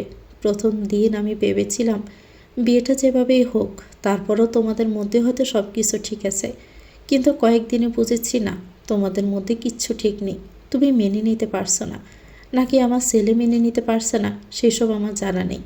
তবে তোমাকে আমি বলছি, আমার ছেলেকে আপন করে নাও, দেখবে জীবনে ভীষণ ভালো থাকবে। তুমিও হয়তো আমার ছেলেকে এখনও মেনে নিতে পারোনি। মেনে নিতে না পারাটাই স্বাভাবিক। আমার ছেলের বয়স তোমার থেকে অনেক বেশি। এই যুগের মেয়েরা এত বয়সের ব্যবধানে বিয়ে করে না, তারা একটু কম বয়সী ছেলে পছন্দ করে। কম বয়সী ম্যাচিওর ছেলেকে জীবনসঙ্গী বানিয়ে সারা জীবন পস্তানো থেকে ম্যাচিওর একটু সিনিয়র কাউকে জীবনসঙ্গী বানিয়ে ভালো থাকাটা কি ভালো না? তোমাদের সম্পর্ক আমাদেরই আফসোস লাগছে। তোমরা যদি সব স্বাভাবিক করতে না পারো, তবে আমরা সারা জীবন অপরাধী হয়ে থাকব। বিশেষ করে আমি নিজে। উদয়কে ভালো পথে আনার জন্য আমি তোমাকে এবারে ছোট বউ বানাতে চেয়েছিলাম। এরপর দেখো কী থেকে কি হয়ে গেল। রূপকথা আয়েশা বেগমের বলা সবগুলো কথা খুব মনোযোগ দিয়ে শুনল। রূপকথা বলল, আপনার এমন গম্ভীর ছেলের সঙ্গে আমার মতো তাছাড়া মেয়ে সংসার করতে পারবে? আয়েশা বেগম হেসে বলল, আমার ছেলে গম্ভীর হলেও খুব কেয়ারিং। আর সংসার করতে পারবে না কেন? অবশ্যই পারবে। তুমি জানো না, আল্লাহ তার ছেড়া মেয়েদের জন্য দেখে রাখার জন্যই তো কেয়ারিং জামাই দেয়। রূপকথা মনে মনে বলল, জামাইটা যেমন তেমন হলেও শাশুড়িটা রসিক আছে। রূপকথা কিছু বলছে না, চুপচাপ বসে আছে। আয়েশা বেগম বলল, সেই সকালে একটু নাস্তা করেছ, আর কিছুই খাওনি? নিশ্চয়ই খিদা লেগেছে। কি খাবে? সার্ভেন্টদের বলে দাও, ওরা বানিয়ে রাখবে। তুমি গিয়ে ফ্রেশ হয়ে নাও। রূপকথা আয়েশা বেগমকে দেখে উঠে দাঁড়িয়ে বলল, নুডলস খাবো। আয়েশা বেগম বলল, ঠিক আছে যাও, আমি সার্ভেন্টকে বলছি বানিয়ে রাখতে। রূপকথা রুমে চলে যায়। এরপর চেঞ্জ করে ফ্রেশ হয়ে বারান্দায় গিয়ে দাঁড়ালো। আজকের আকাশটা অনেক বেশি সুন্দর, যেটা দেখে রূপকথা রুমে এসে মোবাইলটা নিয়ে ফটাফট কিছু ছবি তুলে নিল। এরপর ছবিগুলো হোয়াটসঅ্যাপে উৎসকে সেন্ড করলো। এর মধ্যে একজন সার্ভেন্ট এসে রুমে নাস্তা দিয়ে গেছে। রূপকথা বসে আরামে নাস্তা করে নিল। সন্ধ্যা 6টায় উৎস বাসায় আসলো। রুমে ঢুকে দেখে রুম গুটগুটে অন্ধকার। উৎস রুমের লাইট জ্বালিয়ে দেখে রূপকথা হাত পা চড়িয়ে বিছানা জোরে ঘুমিয়ে আছে। চুলগুলো মুখের উপর এসে হানা দিয়েছে। পরনে পার্পেল কালারের শর্ট টপস, সঙ্গে সাদা প্লাজো। এলোমেলোভাবে ঘুমিয়ে থাকার কারণে টপসটা পেটের উপরে উঠে আসে, যার ফলে রূপকথার পেটের অনেকটা অংশ দেখা যাচ্ছে। সেদিকে উৎস চোখ যেতেই এসে ছানা পড়া চোখ জোড়া বন্ধ করে নিল। এরপর বলল, কী একটা অবস্থা, এত ফালতু শোয়ার স্টাইল কারো হয়? এসব বলতে বলতে উৎস গায়ের ব্লেজারটা খুলে সিঙ্গেল সোফার উপরে রাখল। এরপর রূপকথার কাছে গিয়ে তার টপসটা নামিয়ে দিল। উৎস রূপকথার দিকে কিছুক্ষণ এক দৃষ্টিতে তাকিয়ে রইল। কিছুক্ষণ ভালোভাবে লক্ষ্য করে মনে মনে বলল, লেয়ার কাট ব্রাউন কালার চুল, ধবধবে ফর্সা গায়ের রং, গোলাপি ঠোঁট, সব মিলিয়ে মেয়েটাকে দেখতে আসলে বাঙালি কম রাশিয়ানই বেশি মনে হচ্ছে। এসব চিন্তা মাথা থেকে জেড়ে ফেলে উৎস সোজা হয়ে দাঁড়ালো। তারপরে ডাকলো, রূপকথা। এভাবে কয়েকবার ডাকার পর রূপকথা নড়ে চড়ে উঠে আবারও ঘুমিয়ে পড়ল। উৎস আর না ডেকে ওয়াশরুমে চলে যায়। এরপর চেঞ্জ করে ফ্রেশ হয়ে এসে দেখে রূপকথা এখনও উঠেনি। এই সাজ সন্ধ্যাবেলা কেউ ঘুমায়? উৎস আবার পাশে টি টেবিল থেকে পানির গ্লাসটা নিয়ে সেখান থেকে কিছু পানি হাতে নিয়ে রূপকথার মুখে ছোটালো। মুখে পানি ছিটা পড়ায় রূপকথা তড়িঘড়ি করে উঠে বসে পড়ল। সামনে উৎস দাঁড়িয়ে আছে দেখে খুব সহজে বুঝে গেল কি হয়েছে। রেগে বলল, কি সমস্যা আপনার? দিলেন তো আমার কাছে ঘুমটা ভাঙিয়ে। উৎস গ্লাসটা টি টেবিলে রেখে জিজ্ঞেস করল, কয় টাকা বাজে ঘুমিয়েছিলে? রূপকথা হাই তুলতে তুলতে বলল, 2টার দিকে ঘুমিয়েছে। উৎস বলল, এখন সন্ধ্যা 6টা বাজে। উৎসর কথা শুনে রূপকথা বালিশের পাশ থেকে মোবাইলটা নিয়ে দেখে আসলেই সন্ধ্যা 6:30 বাজে। এরপর উৎসর দিকে তাকিয়ে দেখল উৎস তার দিকেই তাকিয়ে আছে। রূপকথা বলল, এভাবে তাকিয়ে আছেন কেন? উৎস বলল, অবাক হচ্ছি। রূপকথা বলল, কি জন্য? উৎস বলল, এই যে তুমি দুপুর 2টায় ঘুমিয়ে 6টায় উঠে বলছো তোমার কাঁচা ঘুমটা ভেঙে গেছে। রূপকথা গাল বেংসিয়ে বলল, এত অবাক হওয়ার কিছুই নেই। আমি মানুষটাই ঘুম পাগল। জামে ছাড়া থাকতে পারবো, কিন্তু ঘুম ছাড়া না। উৎস আর কিছু না বলেই নিচে চলে গেল। উৎস যেতে রূপকথা আবারও বিছানায় ধুম করে শুয়ে পড়ল। কিছুক্ষণ চুপ থেকে নিজে নিজেই বলল, এত গম্ভীর মানুষটার সঙ্গে আমি কি আসলেই সংসার করতে পারবো? উৎস বলল, সংসারের চিন্তা বাদ দিয়ে পড়ালেখায় মন দিন ম্যাডাম, কালকে থেকে নিয়মিত ক্লাস করবেন। কথাটা বলতে বলতে উৎস রুমে ঢুকল। তার হাতে রূপকথার সবগুলো বই, গাইড। রূপকথা বলল, কলেজের ইউনিফর্ম ছাড়া কিভাবে ক্লাস করব? উৎস বলল, একটু পরে ড্রাইভার এসে ইউনিফর্ম দিয়ে যাবে। রূপকথা বলল, আজকেই না মাত্র ভর্তি হলাম। উৎস বলল, এমনিতেই অনেক পিছিয়ে গেছ, আর রেস্ট নিলে জীবনও সেকেন্ড ইয়ার উঠতে পারবে না। রূপকথা বলল, আল্লাহ মাফ করুক, কি বলতেছেন এসব? আমি ডাব্বা মারলে আপনার আত্মীয় স্বজন সবাই তো বলবে উৎসর বউ ডাব্বা মেরেছে, তখন কি শান্তি লাগবে? উৎস বলল, সেজন্যই তো বলছি এখনও সময় আছে, পড়ালেখায় মনোযোগ দাও। রূপকথা বলল, ঠিক আছে, আগামীকাল থেকে ভালো হয়ে যাব। আগামীকাল কখনো আসে না, আজকে এই এক্ষুনি পড়তে বসবে। রুমের এক কোণে যে সেন্টার টেবিলটা আছে, উৎস সব বই সেটার উপর রাখল। এরপর বইগুলো সাজিয়ে রাখল। রূপকথাকে উদ্দেশ্য করেই বলল, অগোছালো কাজ আমার একদমই পছন্দ না। সবসময় রুম যেন পরিপাটি থাকে। শাওয়ার নিয়ে টাওয়ালটা বিছানায় না রেখে বারান্দায় মেলে দিবে। পড়ালেখা শেষ করে বই খাতাগুলো জায়গা মতো গুছিয়ে রাখবে। এটা বলে উৎস নিচে চলে যায়। অন্যদিকে রূপকথা কিছু না বলে বিছানায় মুখ ফুলিয়ে বসে আছে। উৎস কিভাবে তাকে আকার ইঙ্গিতে কথা শুনিয়ে চলে গেল? রূপকথা কিছুক্ষণ ওভাবে বসে থেকে চুলগুলো খোপা করে ওয়াশরুমে চলে যায়। এরপর ফ্রেশ হয়ে এসে নিজের ওড়নাটা খুঁজতে লাগলো। ঘুমানোর সময় ওড়না গায়েই ছিল না, কিন্তু এখন কোথায় গেল? অনেকক্ষণ খোঁজার পর এক পর্যায়ে গিয়ে ওড়নাটা খুঁজে পেল। ওড়নাটা হাতে নিতে তার মাথায় এলো এতক্ষণ সে উৎসের সামনে ওড়না ছাড়াই ছিল। কথাটা মাথায় আসতেই রূপকথা বিছানায় বসে পড়ল। মনে মনে বলল, আল্লাহ, লোকটা কি ভাবতেছে, ছি। রূপকথা বিছানায় বসে দাঁত দিয়ে নখ কাটছিল। এমন সময় একজন সার্ভেন্ট এসে দরজায় নক করে বলল, ম্যাম, আপনাকে নিচে ডাকছে। রূপকথা দরজার দিকে তাকিয়ে জিজ্ঞেস করলো, আমাকে আবার কে ডাকছে? কেন ডাকছে? সার্ভেন্ট বলল, আয়েশা ম্যাম ডাকছে আপনাকে নাস্তা করার জন্য। রূপকথা আর কিছু জিজ্ঞেস না করে ওড়নাটা মাথায় দিয়ে নিচে চলে গেল। রূপকথা নিচে গিয়ে দেখে সবাই নাস্তা করছে। আয়েশা তাকে দেখে বলল, উপরে এতক্ষণ কি করছিলে? রূপকথা সোরা চোখে একবার উৎসর দিকে তাকিয়ে বলল, কিছু না, এমনি। আয়েশা বেগম বলল, আচ্ছা ঠিক আছে, নাস্তা করে নাও। রূপকথা নাস্তা করে রুমে চলে আসলো। রুমে এসে মোবাইলটা হাতে নিয়ে দপাস করে বিছানায় শুয়ে পড়ল। মোবাইলে ফেসবুকে না থাকায় তার মনে হচ্ছে মোবাইলে কিছুই নেই। ঠিক করলো আজকে উৎসকে জোর করিয়ে হলো একটা ফেসবুক আইডি খুলে নেবে। বিছানায় শুয়ে এসব ভাবছিল রূপকথা। এমন সময় উৎস রুমে প্রবেশ করে। রূপকথাকে শুয়ে থাকতে দেখে ব্রুকুসকে জিজ্ঞেস করল, কি সমস্যা, এখনও শুয়ে আছো তুমি? পড়তে বসনি কেন? রূপকথা হাই তুলতে তুলতে বলল, আমার ঘুম আসছে তাই শুয়ে আছি। উৎস বলল, দিনরাত 24 ঘন্টা, সারাদিন সমুদ্র কি ঘুমাতেই মন চায়? রূপকথা টেনে টেনে বলল, ঘুম ভালোবাসি রে, আমি ঘুম ভালোবাসি রে। উৎস ধমক দিয়ে বলল, গানের সুর না টেনে তাড়াতাড়ি পড়তে বসো। উৎস ধমক শুনে রূপকথা তড়িঘড়ি করে উঠে বসে পড়ল। রূপকথার অবস্থা দেখে উৎস না চাইতেও মনে মনে হেসে দিল, তবে উপরে গম্ভীরতা বজায় রেখে বলল, তুমি না বলেছিলে তুমি পড়ালেখা করতে চাও? রূপকথা বলল, হ্যাঁ চাই তো, ইভেন এখনও চাই।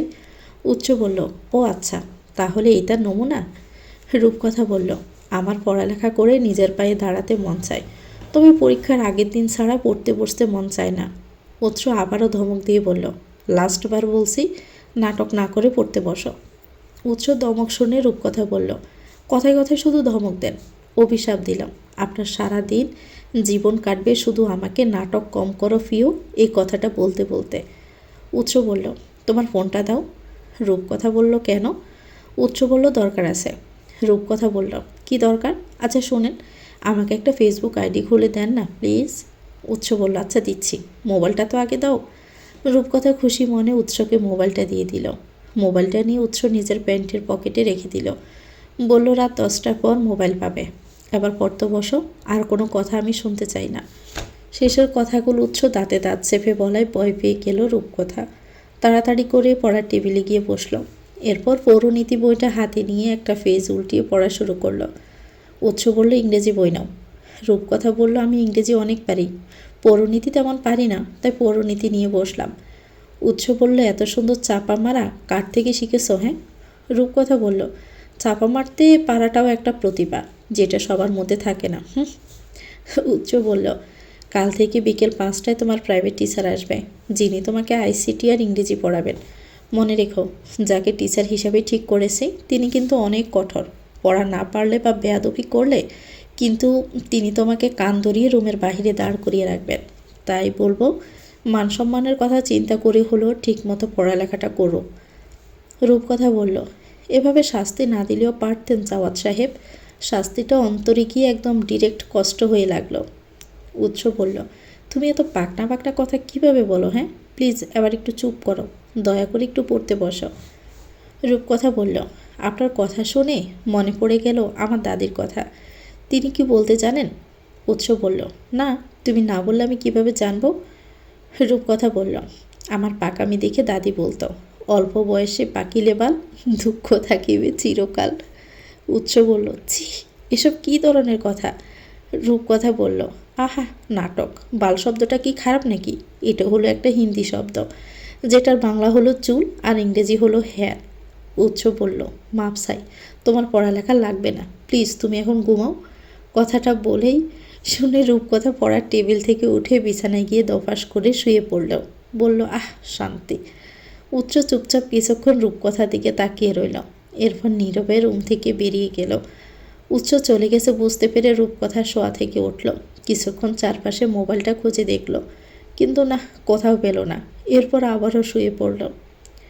রূপকথার ঘুম ভাঙতেই রুমের দেওয়াল ঘড়িতে তাকিয়ে দেখে রাত 10টা বাজে। রূপকথা কিছুক্ষণ বসে থেকে উঠে ওয়াশরুমে গিয়ে ফ্রেশ হয়ে আসলো। এরপর ওড়নাটা গায়ে জড়িয়ে নিচে চলে গেল।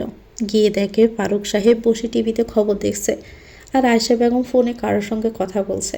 আশেপাশে কোথাও উৎসকে দেখতে পেল না। রূপকথাকে দেখে আয়েশা বেগম ডেকে নিজের পাশে বসালো। এরপর জিজ্ঞেস করলো, উৎস কোথায় গেছে? রূপকথা বলল, আমি জানি না। আয়েশা বেগম বলল, তোমার স্বামী, অথচ তুমি জানো না ও কোথায় গেছে? এটা কোনো কথা হলো? রূপকথা চুপ হয়ে গেল। সত্যি তো, তার তো জিজ্ঞেস করা উচিত ছিল উৎস কোথায় যাচ্ছে। রূপকথা বলল, উনি তো সব সময় সাথে ফোন নিয়ে বের হয়, আপনি বরং ওনাকে একটা কল দিয়ে দেখুন। আয়েশা বেগম চিন্তিত হয়ে বলল, দিয়েছি, ধরেনি। রূপকথার আবার চিন্তা হতে লাগলো, ভাবলো কোথায় গেল লোকটা। আয়েশা বেগম একের পর এক ছেলেকে কল দিয়ে যাচ্ছেন। যা দেখে ফারুক সাহেব বলল, আহ আয়েশা, এত টেনশন করছো কেন? দেখবে একটু পর উৎস ঠিকই চলে আসবে। আয়েশা বেগম বলল, তুমি কি বুঝবে আমার মায়ের মন? আয়েশা বেগমের পাশে বসে রূপকথা চিন্তায় দাঁত দিয়ে নখ কাটতে লাগলো। এভাবে দেখতে দেখতে প্রায় 11টা বেজে যায়। তারপরও উৎস বাসার পেরে নাম নেই। এবার রূপকথার চিন্তা আরও বেড়ে গেল। মনে মনে নিজেকেই দোষী ভাবতে লাগলো। রূপকথাই কয়েকদিনও বুঝে গেছে আয়েশা বেগম আর ফারুক সাহেব দুজনেই হাই প্রেশারের রোগী, একদমই রাত জাগতে পারে না। তাই রূপকথা দুজনকে বলল, আপনারা দুজনই হাই প্রেশারের রোগী, আপনাদের রাত জাগলে ক্ষতি হবে। তাই বলছি, প্লিজ ডিনার করে শুয়ে পড়ুন। চিন্তা করতে হবে না, উনি আসা পর্যন্ত আমি অপেক্ষা করব। রূপকথার কথা শুনে দুজনই খুশি হলো। রূপকথা যে কয়েকদিনই তাদের কথা ভাবতে শুরু করেছে, এটা তাদের জন্য অনেক কিছু। তারপর সেসব বাদ দিয়ে আয়েশা বেগম বলল, উৎস আগে আসুক। রূপকথা শুনল না। সার্ভেন্টদের বলল, টেবিলে খাবার আনুন। এমন সময় উপর থেকে উদয় নেমে আসলো। মাকে জিজ্ঞেস করলো, আজকে রাতে কি ভাত খাওয়াবেন না? আয়েশা বেগম বলল, আমি কি তোকে ধরে রেখেছি? তোর খাওয়া তুই খাবি, আমি খাওয়ানোর কে? উদয় কিছু না বলে ডাইনিং টেবিলে গিয়ে বসলো। এরপর বাবাকে জিজ্ঞেস করলো, তুমিও খাবে না? ফারুক সাহেব বলল, তোমার খাওয়া তুমি খাও, আমি উৎস ফিরলেই খাবো। উদয় বলল, তোমাদের নাটকের কোনো শেষ নাই। ও কি বাচ্চা? কেন? কেউ উদয়ের কথায় পাত্তা দিল না। রূপকথা আয়েশা বেগম আর ফারুক সাহেবকে জোর করিয়ে খেতে বসিয়ে দিল। তারা রূপকথার সঙ্গে না পেরে গিয়ে বসল। এরপর দুজনের খাওয়া শেষ হতে দুজনকে জোর করে রুমে পাঠিয়ে দিল। রুমে যাওয়ার আগে আয়েশা বেগম বারবার বলল, উৎস আসলে আমাকে ডেকে দিও। রূপকথা বলল, ঠিক আছে, ডাকবো। এখন রুমে গিয়ে শুয়ে পড়ুন। রাত তখন 1টা সুই সুই। রূপকথা লিভিং রুমে সোফায় বসে অপেক্ষা করছে। উৎস এখনও বাসায় আসেনি। চিন্তায় রূপকথার ঘুম উড়ে গেছে। অন্যদিন হলে এতক্ষণে গভীর ঘুমে আচ্ছন্ন থাকতো মেয়েটা, তবে আজকের চিত্র ভিন্ন। রূপকথার সোফায় বসে উৎসর কথা ভাবছিল। এমন সময় মেইন ডোর খোলা শব্দ হলো। রূপকথা তাড়াতাড়ি গিয়ে দেখে উৎস এসেছে। রূপকথাকে এত রাত পর্যন্ত জেগে থাকতে দেখে উৎস অবাক হয়। দরজা লাগিয়ে জিজ্ঞেস করলো, তুমি ঘুমাওনি? রূপকথা বলল, হ্যাঁ, এই তো চোখ মেলে দাঁড়ায় দাঁড়ায় কথা বলতে বলতে ঘুমাচ্ছি। তা বলছি, আজকে বাসায় আসলেন কেন? সন্ধ্যা থেকে যেখানে ছিলেন সেখানেই থাকতেন। উৎস বাসার ভিতরে ঢুকতে ঢুকতে বলল, যেখানেই ছিলাম, যে কাজে ছিলাম সে কাজ শেষ, তাই নিজ নেড়ে ফিরে এলাম। রূপকথা বলল, কোথায় যাচ্ছেন? সন্ধ্যা থেকে কোথায় ছিলেন? আগে তার উত্তর দিয়ে যান। উৎস বলল, একটা কাজে গিয়েছিলাম। রূপকথা বলল, কী কাজে? উৎস রূপকথার প্রশ্নটা পুরোপুরি উপেক্ষা করে জিজ্ঞেস করল, রাতে খেয়েছো তুমি? রূপকথা বলল, আমার উত্তর তো এটা না। উৎস লিভিং রুমের সোফায় গিয়ে বসল। জিজ্ঞেস করলো, এখনও ঘুমাওনি কেন? রূপকথা বলল, প্রশ্নের উত্তরে প্রশ্ন হয় না, উত্তর হয়। কোথায় গিয়েছিলেন সেটা বলুন। আমাকে না বললে কিন্তু আমি আপনার মাকে ডাকবো। উৎস বলল, তুমি আসলে একটা নাছোড়বান্দা। রূপকথা বলল, ঠিক আছে, আপনার মাকে ডাকছি। এটা বলে রূপকথা আয়েশা বেগমের রুমের দিকে হাঁটা ধরল। উৎস তাড়াতাড়ি করে গিয়ে উঠে রূপকথার সামনে গিয়ে দাঁড়ালো। বলল, আমাদের বৃদ্ধাশ্রমে গিয়েছিলাম।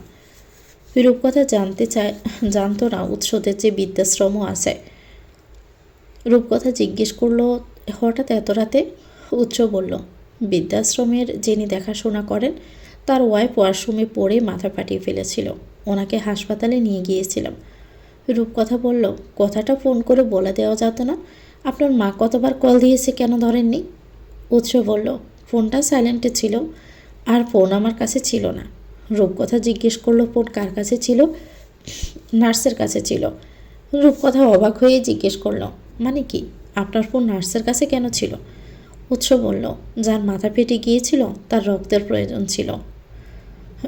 রূপকথা বলল, রক্তের সাথে আপনার ফোন নার্সের কাছে থাকার কি সম্পর্ক? কারণ রক্ত আমি দিয়েছি। ও আচ্ছা, হয়েছে আবার শান্তি? খুব শান্তি হলো। উৎস জিজ্ঞেস করলো, রাতে খেয়েছ? না, আপনিও মনে হয় খাননি। উৎস বলল, সার্ভেন্টকে ডেকে বলো খাবার গরম করে টেবিল এনে রাখতে, আমি ফ্রেশ হয়ে আসছি। এটা বলে উৎস চলে গেল। রূপকথা সার্ভেন্টদের ডাকতে গিয়ে আবার থেমে গেল। ভাবলো, এখন ডাকাটা ঠিক হবে না, সারাদিন পরিশ্রম করে ক্লান্ত শরীর নিয়ে ঘুমিয়ে পড়েছে হয়তো। থাক, তার থেকে আমি গরম করে নিচ্ছি। এরপর রূপকথা ধীরে ধীরে নিজেই সব খাবার গরম করে টেবিলে এনে রাখলো। এরপর একটা চেয়ার টেনে বসে উৎসর জন্য অপেক্ষা করতে লাগলো। প্রায় আধা ঘন্টার মাথায় উৎস নিচে নামলো। রূপকথা জিজ্ঞেস করলো, এতক্ষণ কি করছিলেন? উৎস একটা চেয়ার টেনে বসে বলল, হাসপাতাল থেকে এসেছি, স্নান না নিলে কেমন যেন লাগছিল। রূপকথা আর কিছু না বলে উৎসের প্লেটে খাবার তুলে দিল। এরপর নিজেও খাওয়া শুরু করলো। খাওয়া শেষ হতে উৎস বলল, প্লেট বাটিগুলো কিচেনে রেখে দাও, সকালে সার্ভেন্টরা ধুয়ে দিবে। রূপকথা উৎসের কথা মতো প্লেট বাটিগুলো কিচেনে রেখে আসলো। উৎস বলল, নাও এবার ঘুমাতে চলো, সকাল 10টা থেকে ক্লাস আছে তোমার। রূপকথা বলল, কালকে ক্লাস করব না, এতক্ষণে ঘুমাতে যাচ্ছি, উঠবো কতক্ষণে? উৎস কিছু না বলে রুমে চলে যায়। পিছন পিছন রূপকথাও গেল। উৎস রুমে এসে বিছানায় গা এলিয়ে দিয়েছে। রূপকথাও ফ্রেশ হয়ে এসে আলো নিভিয়ে উৎসর পাশে শুয়ে পড়ল। দুজনে কিছুক্ষণের মাঝে ঘুমিয়ে পড়ল। সকাল 9টায় উৎস জগিং শেষ করে বাসায় ফিরে দেখে রূপকথা এখনও ঘুমাচ্ছে। উৎস প্রতিদিনের মতো রূপকথা জামা কাপড় ঠিক করে ডাকলো তাকে উঠতে বলে উৎস ওয়াশরুমে চলে যায় ফ্রেশ হতে। উৎস ফ্রেশ হয়ে অফিসের জন্য রেডি হয়ে দেখে রূপকথা এখনও ওঠেনি। উৎস একটু ঝোঁকে জোরে জোরে ডাকতে লাগলো, উঠো রূপকথা। এভাবে কয়েকবার ডাকার পর রূপকথা উঠে বসলো। উৎসর দিকে ঘুম ঘুম চোখে তাকিয়ে জিজ্ঞেস করলো, কি হয়েছে? আপনি পেঁচা হয়ে ষাঁড়ের মতো এমন চিল্লাচ্ছেন কেন? উৎস বলল, 10টা থেকে ক্লাস আসে, উঠো ফ্রেশ হয়ে রেডি হয়ে নাও। রূপকথা হাই তুলতে তুলতে বলল, কালকে রাতেই না বললাম আজকে ক্লাসে যাব না? উৎস বলল, 1 থেকে 3 গুনবো, এর মধ্যে যদি ফ্রেশ হতে না যাও তাহলে দেখো কি করি। রূপকথা বলল, কি করবেন? উৎস হাতে পানির মগটা নিয়ে বলল, কি করব দেখবে? রূপকথা তড়িঘড়ি করে বলল, আরে আজব, যাচ্ছি তো। তোমাকে কলেজে নামিয়ে দিয়ে আমি আবার অফিসে যাব, প্লিজ তাড়াতাড়ি করো। রূপকথা বলল, আমার কলেজের ইউনিফর্ম, ব্যাগ এসব কিচ্ছু নেই। উৎস বলল, ওয়ার্ড্রবের পাশের নিচে দেখো, কয়েকটা শপিং ব্যাগ আছে, শপিং ব্যাগগুলোতে তোমার যা যা লাগবে সব আছে, নাও এবার উঠে তৈরি হয়ে আমাকে উদ্ধার করো। রূপকথা নীরবে কিছুক্ষণ উৎসের দিকে তাকিয়ে রইল। ভাবল, এ লোক এত কিছু কখন নিয়ে আসলো? এরপর আস্তে ধীরে উঠে ওয়াশরুমে চলে গেল ফ্রেশ হতে। ততক্ষণে উৎস রেডি হয়ে হাতে ব্লেজারটা নিয়ে চলে গেল। ডাইনিং টেবিলে উৎসকে দেখে আয়েশা বেগম জিজ্ঞেস করলো, কাল রাতে এতক্ষণ পর্যন্ত কোথায় ছিলে? উৎস একটা চেয়ার টেনে বসে পড়ল। শান্তিনিবাসের মান্নান চাচার ওয়াইফ পা পিছলে ওয়াশরুমে পড়ে মাথা ফাটিয়ে ফেলেছিল। ওনাকে হাসপাতালে নিয়ে গিয়েছিলাম। ফারুক সাহেব জিজ্ঞেস করলো, তোমার মা এতবার কল দিচ্ছিল, কল কেন ধরছিলে না? উৎস বলল, ফোনটা সাইলেন্টে ছিল। রক্তদানের কথাটা চেপে গেল উৎস। আয়শা বেগম জিজ্ঞেস করলো, রূপকথা কোথায়? ডাকুনি ওকে? রেডি হয়ে আসছে। আয়শা বেগম জিজ্ঞেস করলো, ও কোথায় যাবে? উৎস বলল, ওর সকাল 10টা থেকে ক্লাস আসে। সে কি কালকে না ভর্তি হলো? আজকে থেকে ক্লাসে জয়েন করবে? উৎস কিছু বলল না। একজন সার্ভেন্ট এসে তার নাস্তা দিয়ে যেতেই সে আপন মনে নাস্তা করতে লাগলো। উৎস সকালে ডিম, দুধ, ওটস, স্মুদি এসবই খায়। এছাড়া সারাদিনও সে অস্বাস্থ্য খাবার এড়িয়ে চলার চেষ্টা করে। রূপকথা কাঁধে ব্যাগ ঝুলিয়ে নিচে নামল। টেবিলের কাছাকাছি এসে রূপকথা সবার উদ্দেশ্যে বলল, গুড মর্নিং। রূপকথার গলার আওয়াজ শুনে উৎস সেদিকে তাকালো। রূপকথার দিকে তাকাতে উৎস চোখ জোড়া থমকে যায়। রূপকথার পরনে সাদা 3 পিস, সাদা পায়জামা, সাদা বেল্ট, ক্রস বেল্ট, সাদা অ্যাপ্রন, সাদা হিজাব, সাদা স্নিকার্স। গায়ের রঙের সাথে ইউনিফর্মের কালারটা ম্যাচিং হয়ে গেছে যেন। তাকে দেখে মনে হচ্ছে এইমাত্র আকাশ থেকে একটা স্নিগ্ধ শুভ্র পরি নেমে এসেছে। উৎসকে এভাবে তাকিয়ে থাকতে দেখে কিছুটা অপ্রস্তুত হয়ে গেল রূপকথা। উৎস বড়দের সামনে এভাবে তার দিকে তাকিয়ে আছে দেখে সত্যি রূপকথার লজ্জা লাগছে। উৎস এভাবে তাকিয়ে থাকা চোখ এড়ায়নি কারোই। ফারুক সাহেব বলল, বাবা উৎস, আগে খেয়ে নাও, তারপর মন ভরে বউকে দেখো। বাবার কথাই উৎসর হুঁশ ফিরল, তবে কোনো প্রত্যুত্তর করল না। অন্যদিকে ফারুক সাহেবের কথা শুনে রূপকথা তো পারছে না লজ্জায় মাটির নিচে ঢুকে যেতে।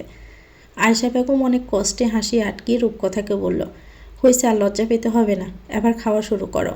বের হতে হবে তো, 10টা থেকে না ক্লাস আছে? রূপকথা মাথা নাড়িয়ে খাওয়া শুরু করলো। উৎসের খাওয়া শেষ হতেই রূপকথাকে তাড়া দিয়ে বলল, তাড়াতাড়ি খাওয়া শেষ করে বাহিরে আসো, আমি গাড়ি বের করছি। এরপর বাবার উদ্দেশ্যে বলল, দুপুর 12টা থেকে রয়্যাল গ্রুপের সঙ্গে মিটিং আছে, আপনাকে মেইল করা হয়েছে, পারলে একটু উপস্থিত থাকার চেষ্টা করবেন। ফারুক সাহেব বলল, 11টার দিকে আমি অফিসে আসছি। উৎস বলল, ঠিক আছে। ফারুক জাওয়াদের বয়স হওয়াতে তিনি এখন আগের মতো প্রতিদিন অফিসে যেতে পারেন না। উৎসই সব কিছু দেখাশোনা করে, তবে গুরুত্বপূর্ণ কোনো মিটিং থাকলে অফিস থেকে তাকে মেল পাঠানো হয়, এটা বলে যে তিনি যেন উপস্থিত থাকার চেষ্টা করেন। এই যেমন আজকে উৎসদের অফিসে একটা মিটিং আছে রয়্যাল গ্রুপের সঙ্গে। রূপকথা যেটুকু পেরেছে খেয়ে শ্বশুর শাশুড়ির থেকে বিদায় নিয়ে ছুটল উৎসর কাছে। ততক্ষণে উৎস গ্যারেজ থেকে গাড়ি বের করে অপেক্ষা করছে তার জন্য। রূপকথা আসতেই উৎস জিজ্ঞেস করলো, এতক্ষণ লাগে আসতে? কি করছিল এতক্ষণ? রূপকথা ব্যাগটা গাড়ির পেছনের সিটে রেখে হাসি মুখে বলল, গোড়া ডিম দিচ্ছিল তো, সেটাই দেখছিলাম এতক্ষণ। উৎস আর কিছু না বলে ড্রাইভিং সিটে গিয়ে বসলো। তার আশেপাশের সিটে রূপকথা বসেছে। উৎস বলল, সিট বেল্টটা লাগিয়ে নাও। রূপকথা উৎসের কথা মতো সিট বেল্টটা লাগিয়ে নিল। উৎস গাড়ি স্টার্ট দিল। গাড়ি স্টার্ট দেওয়ার কয়েক মিনিট পর রূপকথা এসিটা বন্ধ করে পাশের গ্লাসটা নামিয়ে দিল। রূপকথার কার্যকলাপগুলো দেখে উৎস কিছুই বলল না, যেটা দেখে রূপকথার ভীষণ অবাক হলো। সে উৎস ঝাড়ি খাওয়ার জন্য এক প্রকার তৈরিই ছিল। রূপকথা ভাবল, লোকটা আজকে হঠাৎ এত ভালো হয়ে গেল কিভাবে?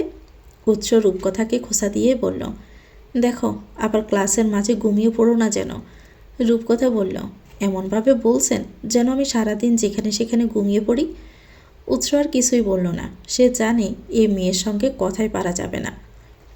তো ভিউয়ার্স, গল্পটির নাম হচ্ছে প্রণয় সুধা, লিখেছেন সাদিয়া ইস্ক। এটা গল্পের প্রথম অংশ। পরবর্তী অংশ পেতে চ্যানেলটিকে সাবস্ক্রাইব করে আমাদের সাথে থাকবেন। ভিডিও ভালো লাগলে একটি লাইক দিয়ে দিবেন, কমেন্ট করে জানাবেন কেমন লেগেছে। সবাই ভালো থাকবেন। আল্লাহ হাফেজ। আসসালামু আলাইকুম।